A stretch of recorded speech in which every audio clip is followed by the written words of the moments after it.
According to the order of operations, when we have more than one division in an expression, we have to work from left to right. So here, first we have to do this division. 3 divided by 6 can be written as 3 over 6. Then divided by 3, and again here we have divided by 6. Now we have to do this division. 3 over 6, then divided by 3. According to the KCF rule, K stands for keep, C stands for change, and F stands for flip. We can write keep the first fraction, change division to multiplication, and flip the second fraction. And again here we can apply the KCF rule.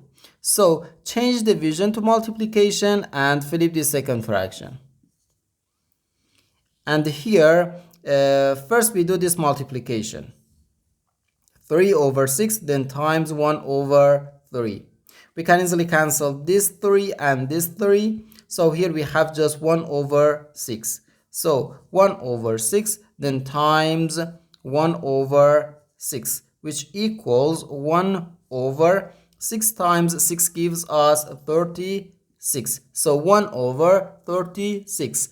And this is our final answer to this problem.